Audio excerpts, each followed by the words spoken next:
Retirement, retirement's a good thing. Well,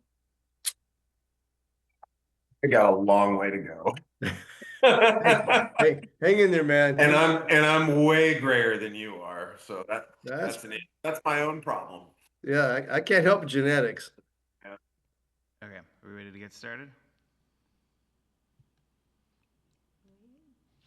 Recording, Connor?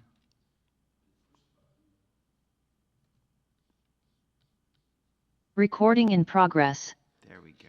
Hello, everyone, and welcome to the March 3rd Planning Commission meeting. We'll go ahead and get started with the Pledge of Allegiance, if you'll all join me.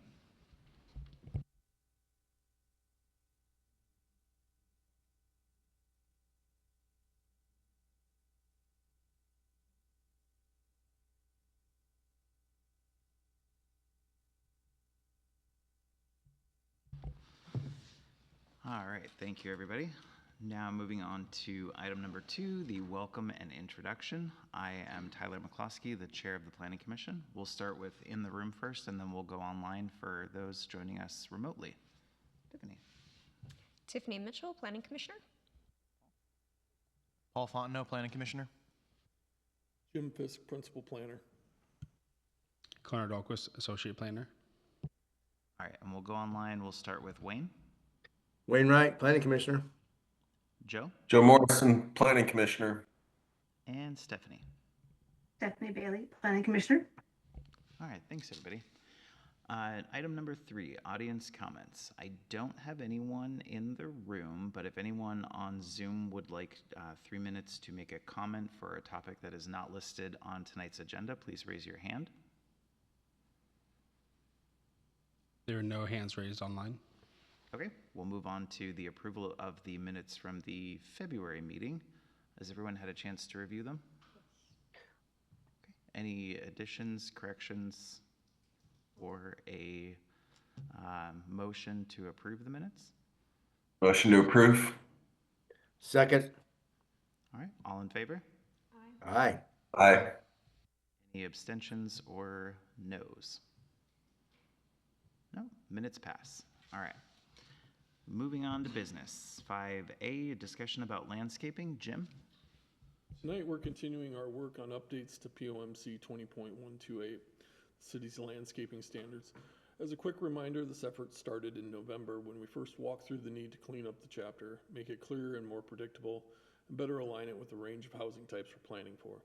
That discussion also followed Public Works presentation on our NPDES obligations and their ongoing tree canopy inventory. That canopy work is still underway, and once it's complete, we expect it will guide additional edits. In February, the Commission reviewed an updated draft and talked through several pieces: open space expectations, invasive species control, and some updated buffer and perimeter standards.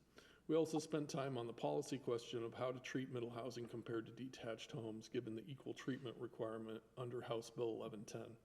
Since then, staff met with the City Council's Land Use Committee. In February, the committee gave clear direction to exempt detached houses and middle housing from the landscaping requirements. The red lines in your March packet reflect that direction and show how the chapter has been adjusted. The draft still includes the broader improvements we've discussed: an updated purpose statement, clear expectations for open space, strengthened invasive species standards, and consolidated fence and retaining wall requirements. As Public Works finishes the canopy analysis, we anticipate bringing back additional refinements so the code can better support the city's long-term canopy goals. With that, we're looking for your questions and any direction on the March draft, especially whether the revisions reflect the committee's guidance and where you'd like staff to focus as the canopy work progresses.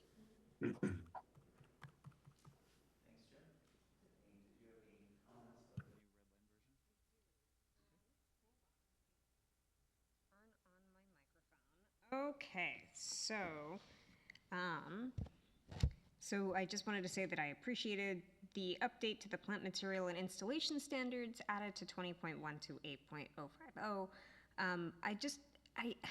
I saw that there was like a 30% of grassed area in a parking lot or buffer, like that's the requirement that like no more than 30%, was I reading that right? It's no more than 30% of grass in like grassed areas in like a parking lot or buffer? Can you point me to Yeah. section? Hold on, let me, I don't have it memorized in its entirety. that's all right. Grassed area, hold on. Maybe if I can find it quickly. Hold on, 30%.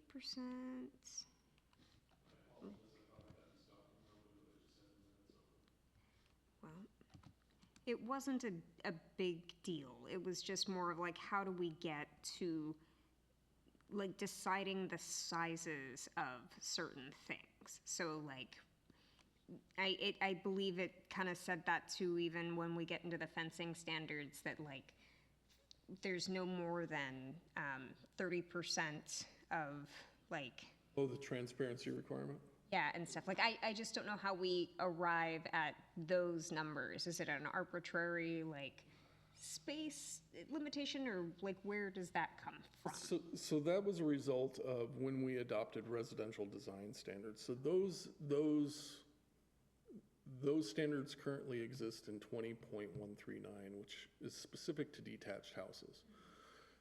However, fences are a little tricky because they don't require a building permit. So they really become more of a zoning, just a zoning regulation, and then it's code enforcement. But without a permit, it's not actually something we can review. However, since then, since the adoption of that, and I think that was in 2019, and that's where they landed on that was the appropriate amount of transparency in a front yard for a fence. But what we've discovered is that we can't really apply fence standards anywhere else in the city.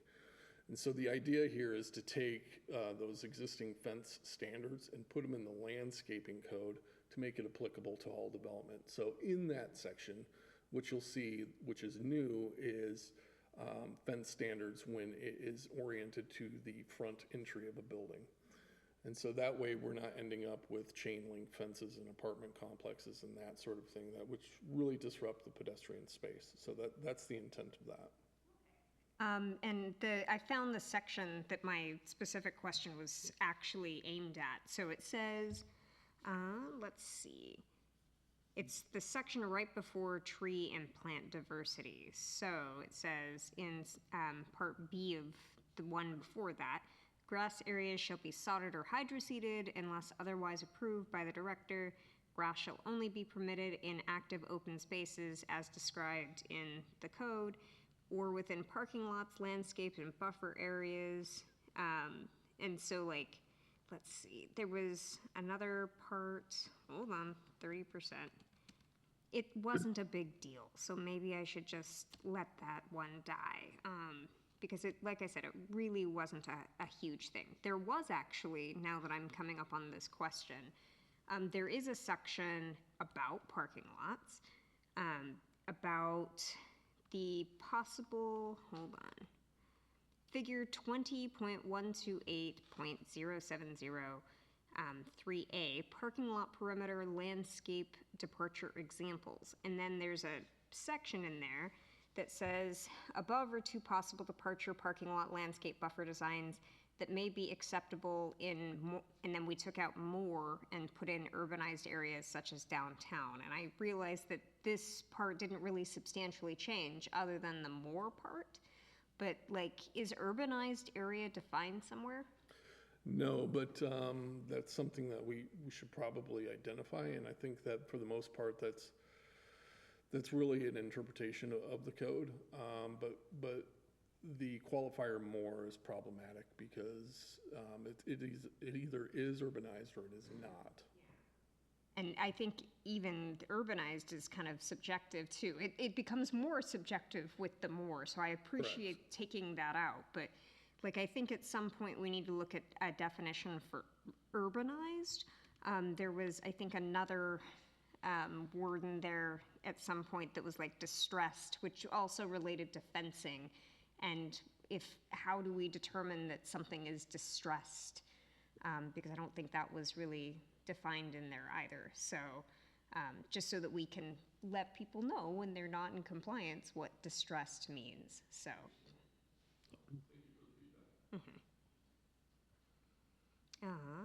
Let me make sure that I have everything. Hold on. Okay, so I imagine that the changes to the fencing code for both like commercial and non-commercial, it's just for new development, pretty much, right? So like if I have a fence on my own property that is technically out of compliance now, my HOA would fine me for it, but the city wouldn't until I replace it and it doesn't meet code, right? Is that kind of how that would go? Well, again, fences 6 feet or less don't require a building permit, so there's no way that we can actually review it. I'm talking about like if it's because it talks about how like the finished side has to be facing the street. So if I have like I can't remember the word that it was using, but like, you know, it's an ugly fence. If I have an ugly fence that is clearly unfinished, not stained, facing the street, that is something that I could potentially like be out of compliance for, and would the city then like. So what would happen in that situation is you could potentially get a visit from our code enforcement officers. That being said, our code enforcement works on more of a reactive basis. It's complaint driven. So they're not actively looking for those types of nonconformities.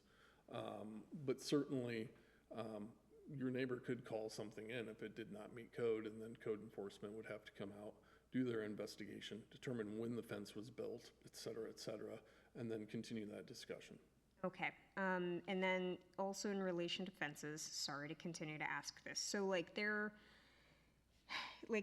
was a lot of language around like the height of the fence and how long fences need to be, and like finished fencing.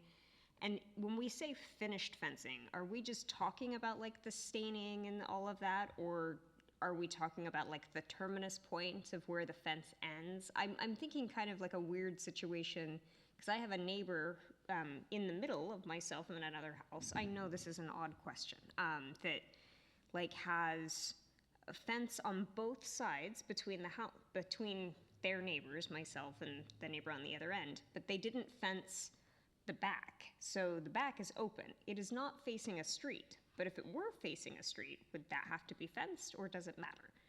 So. No, I mean, fences are completely voluntary.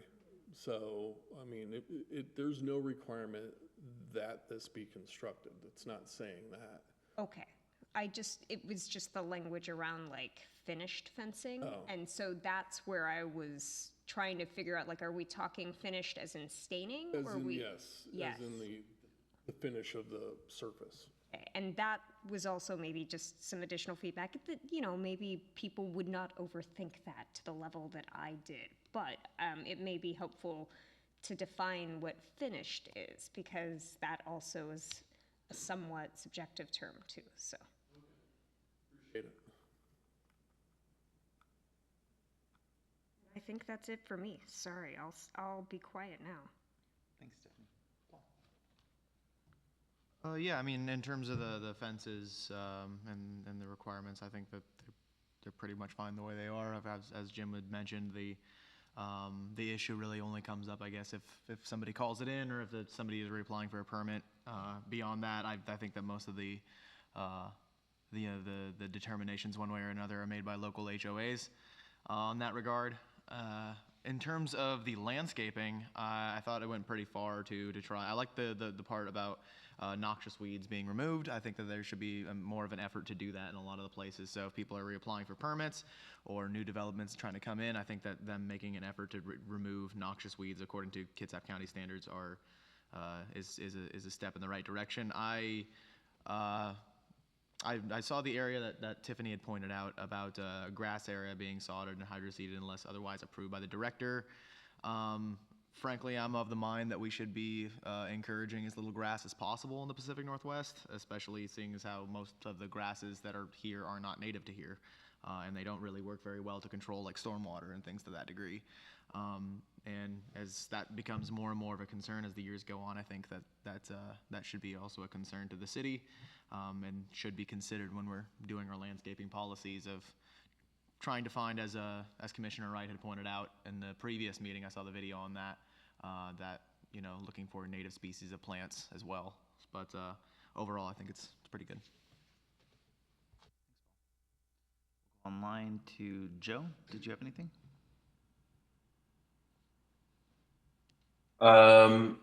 Let's have Wayne go first, and then I'll collect my thoughts. I'm actually wrestling with some of the fencing stuff too, a little bit, and some of the open space. I guess let me ask a question, and then I'll turn it over to Wayne, and then if I have anything, I'll speak up. But when is the landscaping chapter triggered? Like, if I pull a bunch, like if I take my front yard and let's imagine it faces the street, and I rip everything out of there and install a fence, am I triggering the landscaping requirements of the city code? The simple answer is no, but you may be triggering other permit types. Well, that sounds less fun to me. What permitting types might I be triggering when I conduct landscaping activity on my property? We actually, in the land disturbing activity permit portion of the code, it actually it talks about clearing and grubbing and the trimming of trees when you dig into the definitions. And so years ago, we split the land disturbing activity permit into two types. And so we often get type 1 land disturbing activity permits when folks want to cut down trees, because technically by code and definition, that a permit is required for that. Now, the planners only really get involved in that if there's a critical area or if it's a significant tree, and then they have to replace the trees. But otherwise, it actually says just trimming. So technically, if somebody was just going to trim a limb off, they're supposed to get a permit. That doesn't happen. So it's really intended for the cutting of trees. To answer your question, though, general landscaping and that sort of thing is kind of exempted out of land disturbing activity permits. And with the policy direction that was given by the Land Use Committee, in this draft, there are no requirements for landscaping for single family or middle housing. Okay. And so this really gets triggered for developments then? Yeah, it's really intended for new development. Thank you. No further questions. Sorry, Wayne. No, you led into my thoughts too, Tiffany as well, and Paul as well. I live in McCormick Woods, and I happen to be very, very, very familiar with all of the HOA requirements regarding landscaping and fences. And the one thing that I would say that this ordinance could benefit from is to refer to those established HOA requirements that are driving development within that HOA regarding trees, buffers, fences, colors. There is so much more detail in the McCormick Woods HOA than this ordinance could ever do. So I would highly recommend, Jim and the staff, that you look at bringing something into this thing that accommodates what already exists, especially respecting the HOA at McCormick Woods. We've got way more detail than what you've got in here. So that's something I think is important that we bring up and talk about. Tiffany touched on it. Joe just touched on it. The developers are going to have an interesting mishmash of meeting the city code and the HOA codes, and they may not be the same. So that I see a potential problem there. If the HOA is established, my recommendation would be that this ordinance default to the HOA. It's already been established. Plans have been made. Years and years of planning have gone into it, and away we go. Also, I'm glad, Joe, you brought up the fact about single families, because that was one of my biggest concerns is, can this split into somebody that has a 10-acre single family, 10-acre plot, and they want to grow wheat or have a pasture for cows or horses, and it's probably allowed. I don't want to see this get in the way of somebody having their dream place disrupted because of this. So I think that we need to be very mindful of those opportunities out there. Paul, I liked your points. I will say though, grass-lined swales have been in the state of Washington stormwater manual for about 25 years, and grass-lined swales are still out there. The city owns a bunch of them. So let's not give grass too bad of a deal. It's done a good job for us in many years. Still does a good job. It's just more maintenance. We have to know what to do about it. But grass is okay if in the right places in the right times. So I don't want to get too down on the grass thing. But that's my biggest things is just really just make sure we're protecting the single family guys.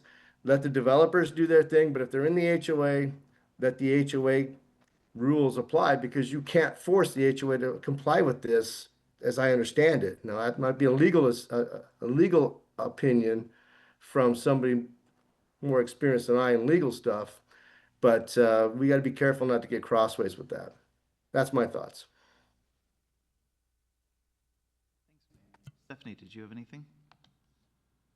No, I actually had nothing to add other than what has already been touched on. Thank you.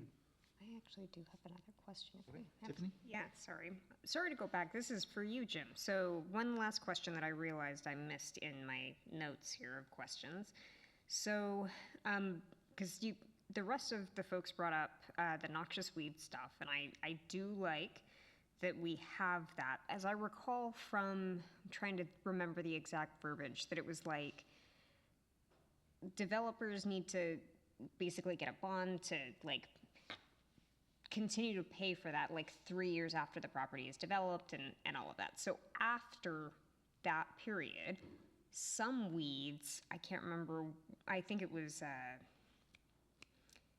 the big one that you guys were all concerned about, that's got like yellow Scotch flowers broom. on it. Scotch broom, like the seeds for that can lie dormant for a long, long time. And so I'm wondering, like, after that 3-year period, how do we continue to enforce noxious weed standards? Or is it sort of like up to whoever owns the property at that point? We just kind of hope for the best. Kitsap County has a noxious weed program. Okay. And so it may benefit us to have a little communication with them and see what, if we can right size it for the city. But they do have programs to kind of address those things, noxious weeds. But we're really limited to, again, new development and that kind of maintenance period afterward. My brain is just going too big on it, so that's okay. All right, that's fine. Cool. And you all brought up a couple things, and so I'd like to address them if that's all right. The sod question, now that is really intended to only allow grass turf in active open space where folks are required to put in, playground equipment or whatever it is. It's actively going to be used for recreation. However, what we've seen some developers do is the passive open space. Instead of replanting it with native vegetation, they just turf it. And so that's not really providing any ecological benefit. And so that's really the intent of the grass being limited to 30%, et cetera, and really only for active. And what my thought was in bringing that up is I was actually thinking like less grassy space, more native plants, kind of what Paul was like actually reducing that size outside of the active areas to have a smaller space of grass so that we, have more trees or more shrubs, something more native, ground cover, that sort of thing. So. And that's really how this draft that's what it intends to do, right? And so if you think if you have suggestions on better language to make that clear, I'm welcome to take those. Just arbitrarily say 20%, not 30%, something like that. And then the fence standards. Now, remember, they are currently in the residential design standards. It only applies to those building types that are subject to the standards of 20.139. So that's detached houses and all middle housing. It does not address multifamily, does not address commercial. And so in this case, what would happen, and so we might need to rethink where fences occur in the code. with the guidance we've gotten that the landscape standards won't apply to detached houses or middle housing, then these fence standards, they only apply to now the opposite being multifamily and commercial. So we may be just moving the problem somewhere else and not addressing it fully. So we may need to rethink this a little bit.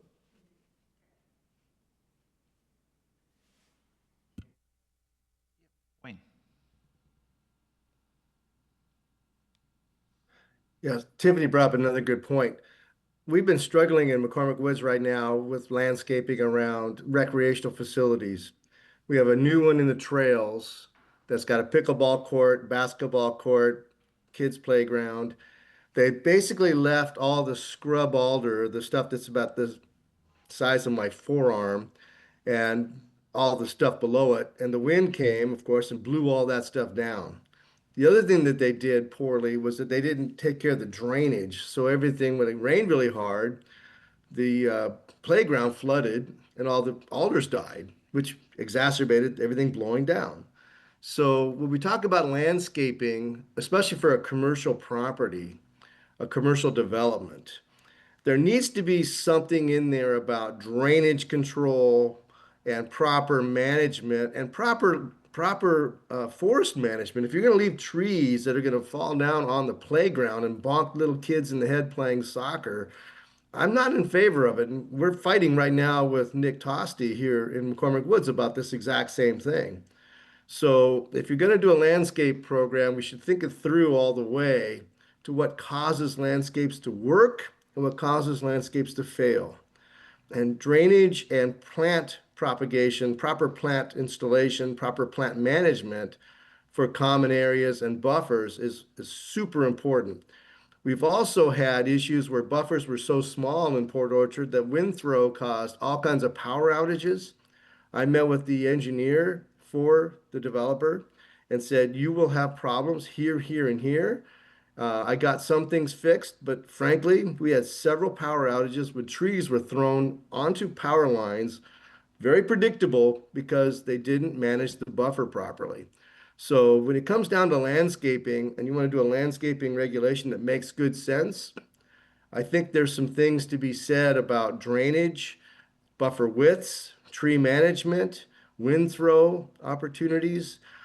There's a whole bunch of stuff that can be done. Arborists could be used to take care of a lot of these issues we're seeing in the Port Orchard development area.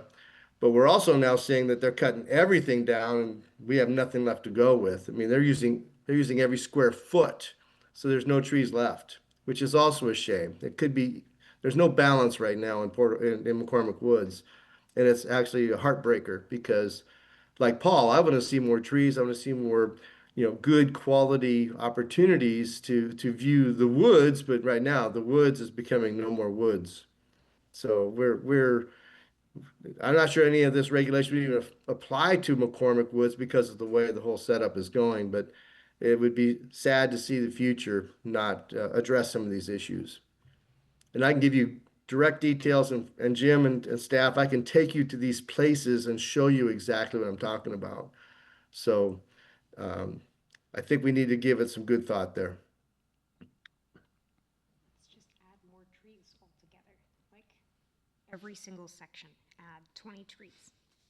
More. Well, and remember, Public Works is still I going know through the their tree canopy. tree canopy stuff. Yeah. So, this is all going to come back and hopefully we have a long-term solution.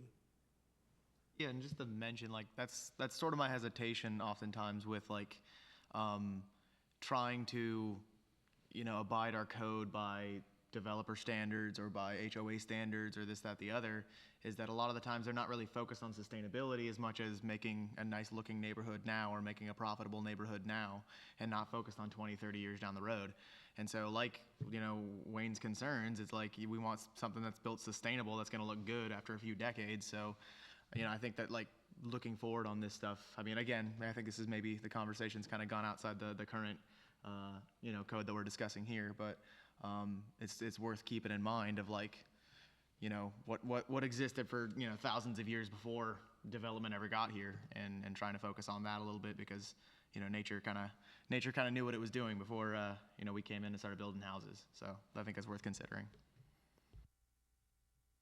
All right, anything else on landscaping before we move on? All right, 5B, discussion about permitting and development approval. Jim? Tonight, we're returning to the proposed amendments to POMC Title 20 that would establish an administrative process for final plat approval. As you'll recall from our February discussion, the goal is to bring our procedures into alignment with state law and streamline the final plat stage so it functions as a ministerial compliance check rather than a second public hearing process. In February, we walked through how final plats are currently processed as Type 4 permits, even though all public comment, conditions of approval, and substantive review occur at the preliminary plat stage. By the time a final plat is submitted, the question is simply whether the applicant has met the conditions of the preliminary approval. Because of that, state law allows cities to delegate final plat approval to staff, and a public hearing is not required. Since that meeting, staff discussed the issue with the council's land use committee. The committee directed staff to move forward with creating an administrative final plat approval process. The red line amendments included in your March packet reflect that direction and show how the code would be updated across chapters 20.22, 20.80, 20.90, and 20.98. Tonight, we're asking for your feedback on the draft amendments before the department proceeds with the next steps, which is drafting the adopting ordinance based on the red lines, issuing an environmental determination, and routing the proposal to the Washington Department of Commerce. Those steps are required before we can schedule a public hearing. Tentatively, we anticipate bringing this back for a public hearing at your May meeting where you'll take public testimony, deliberate, and provide a recommendation to the City Council. With that, we welcome your questions and any direction on the March draft so we can continue refining the amendments ahead of the formal review process. Jim? Tiffany? So I didn't have tons of comments on this because as I understood it from our last meeting, and then what you just kind of reiterated right now, it's not like changing this process removes any potential additional, like if somebody did oppose a certain thing happening, a plat, they've already had their opportunity to say something. The final plat approval, there would be nothing for them to do anyway. It would just be the city talking back and forth with the applicant and basically saying like, you've met all the requirements or you haven't, and that's why we're moving forward with this. So, I mean, like, as far as I could tell, all the changes were just supporting that. I didn't see anything that like really jumped out at me. So I'm fine with where it goes, so. Thanks. Paul? Yeah, I wasn't here for the last meeting. I did see the video, but one question and then a comment. Question is, you'd mentioned that it's to fall in line with state standards by sort of amending our code to fall in line with state standards. Could you clarify for me exactly what we're talking about there? State law allows the City Council to delegate the authority for final plat approval to a hearing body or to staff. And so what we've chosen to do is to go towards staff because at the end of a final plat process, developers are usually in quite a hurry to get their plats recorded so that they have legal lots of record for sale. When we have to time it up with a public meeting, that becomes problematic. Just as far as, they have closing dates set and that sort of thing, and that can throw things off, just waiting on those. So the idea of just shifting it to staff, nothing would be approved that didn't already satisfy all their requirements. That's just not something that happens. And so we're simply at that point checking things off to make sure that they've done everything they're supposed to do, and then they have the permission, essentially the approval, to go record it.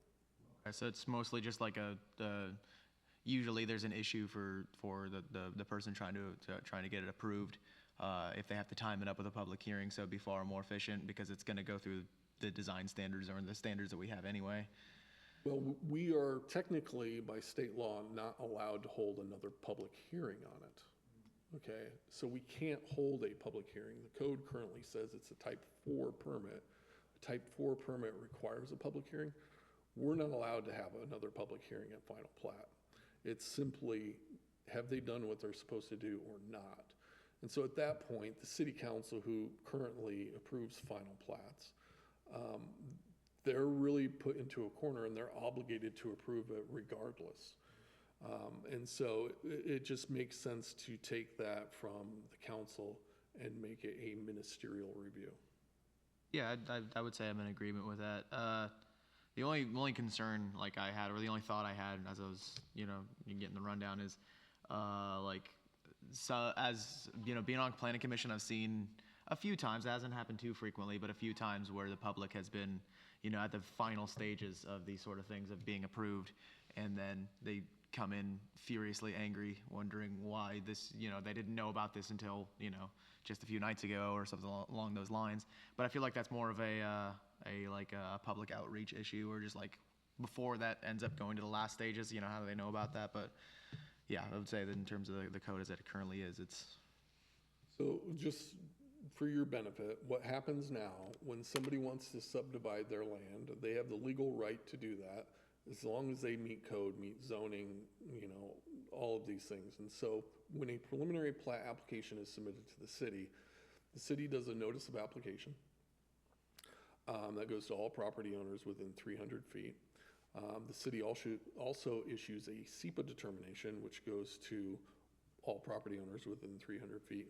Then there is a notice of hearing, which goes to all of those same property owners, where they then have the opportunity to testify at a public hearing and provide their comments.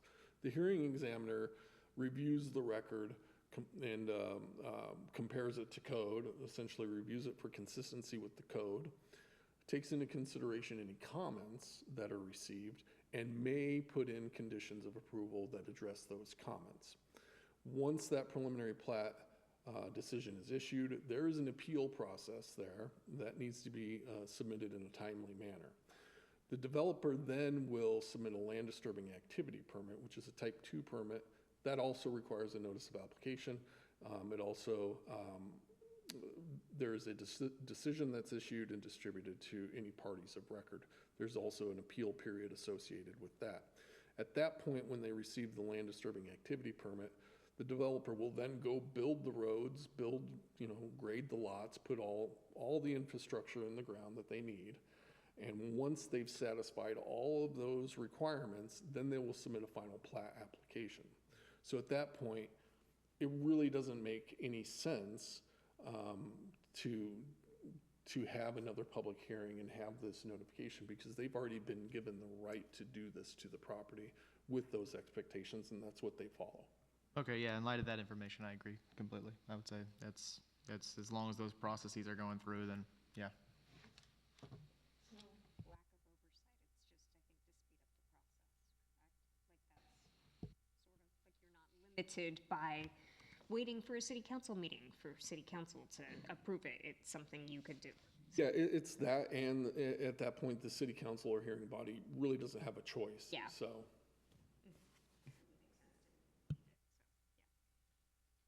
Going online, we'll start with Stephanie. Do you have any questions or comments? No, I do not. Thanks, Tyler. All right, thanks, Stephanie. Wayne? Jim, I appreciate the comments.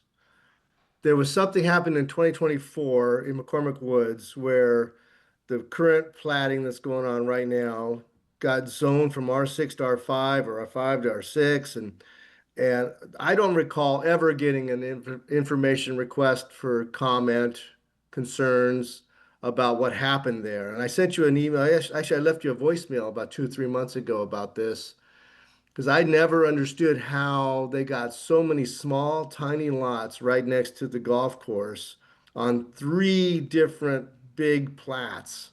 We're talking hundreds of lots.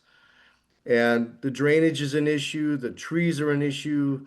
Everything's coming out. It's going to be a complete devastation along the golf course.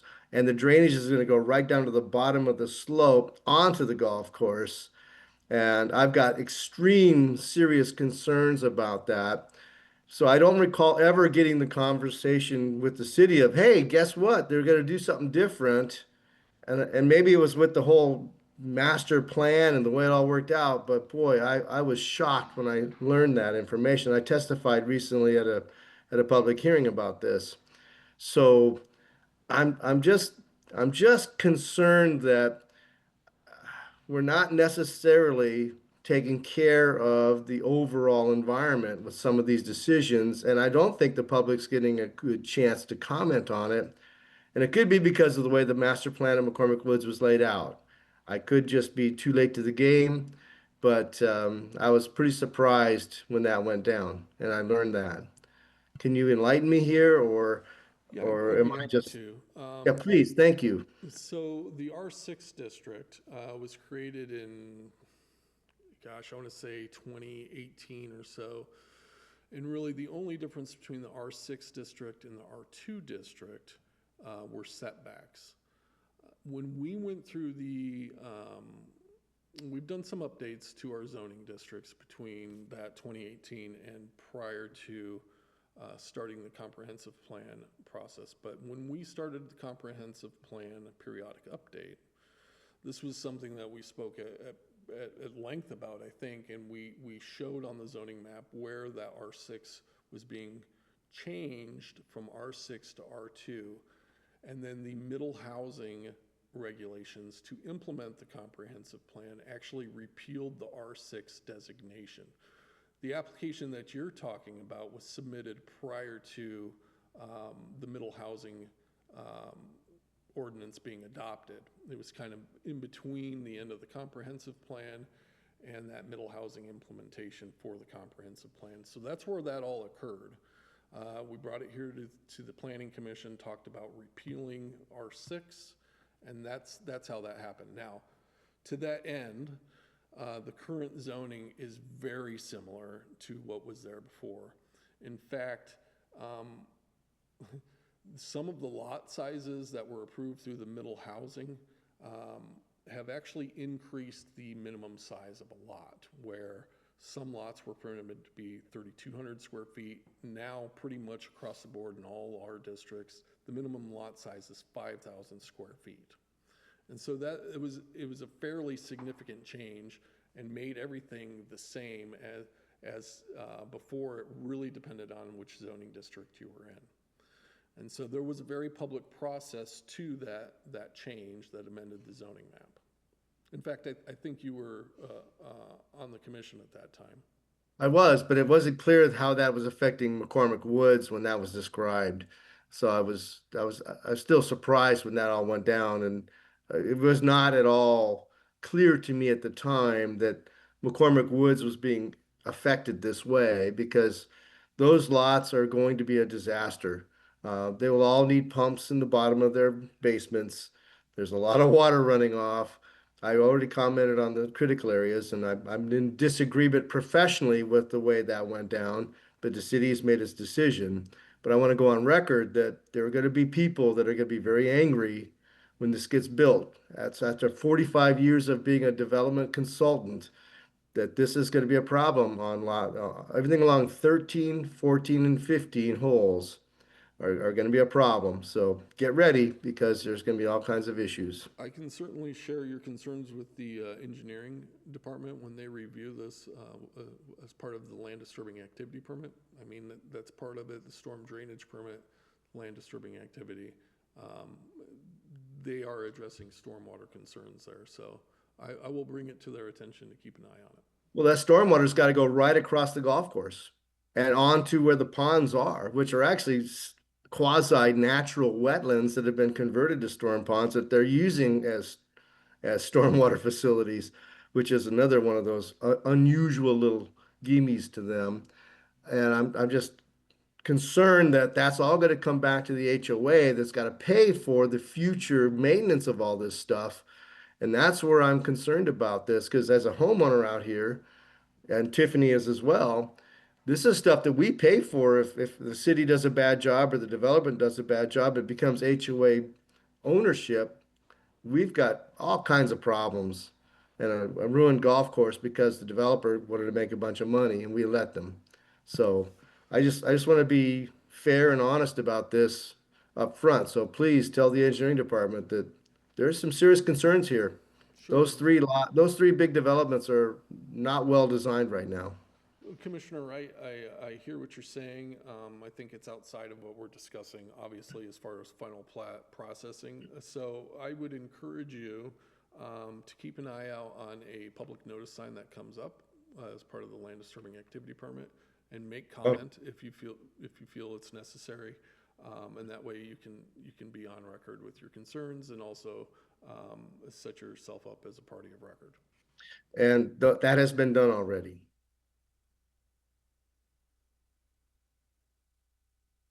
Joe, any comments about permitting and the development approval? I think that for operational process, this is a good idea. When it comes to the multiple hearings that exist and the need for a potentially third and final hearing, I agree an administrative process should be used. All right. Moving on to 5C, the director's report. Is that you, Jim?